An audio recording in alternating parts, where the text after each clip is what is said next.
संध्या का समय था। सूरज धीरे धीरे पहाड़ों के पीछे छिप रहा था। सुमित अपनी कार से एक सुनसान सड़क पर जा रहा था। चारों ओर घना जंगल और सन्नाटा। उसके फोन की बैटरी खत्म हो चुकी और जीपीएस ने काम करना बंद कर दिया था। रास्ता अनजाना था और वो काफी घबरा रहा था। अचानक कार ने झटके से चलना बंद कर दिया। सुमित ने कई बार कोशिश की, लेकिन कार स्टार्ट नहीं हुई। वो कार से बाहर निकला और चारों ओर देखा। दूर दूर तक कोई नजर नहीं आ रहा था।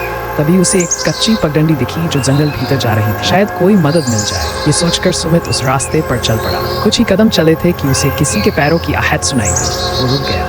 कौन है? सुमित ने आवाज लगाई, लेकिन कोई जवाब नहीं आया। वो धीरे धीरे आगे बढ़ा। तभी उसे किसी के धीमे धीमे रोने की आवाज सुनाई दी। आवाज पास के एक पुराने टूटे फूटे घर से आ रही थी। सुमित ने दरवाजा धीरे से धक्का दिया। दरवाजा चरमराता हुआ खुला। अंदर घना अंधेरा था। उसने अपनी जेब से लाइटर निकाला और उसे जलाया। अचानक किसी ने उसके कंधे पर हाथ रखा। सुमित का दिल जोर से धड़कने लगा। वो झटके से पलटा, लेकिन वहाँ कोई नहीं था। तभी उसे एक कमरे से फिर वही सिसकियों की आवाज सुनाई दी। हिम्मत जुटाकर सुमित उस कमरे की ओर बढ़ा। जैसे ही उसने दरवाजा खोला, एक लड़की कोने में बैठी। उसके बाल बिखरे हुए थे और वो जमीन पर कुछ लिख रही। सुमित ने धीरे से पूछा, तुम यहाँ क्या कर रही हो?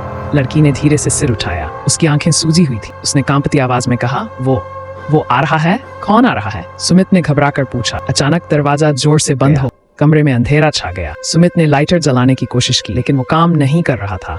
तभी एक ठंडी हवा उसके पास से गुजरी और किसी की सरसराती फुसफुसाहट सुनाई दी। अब तुम भी नहीं बचोगे। कमरे में फिर से सन्नाटा छा गया। सुमित की चीख पूरे जंगल में गूंज उठी।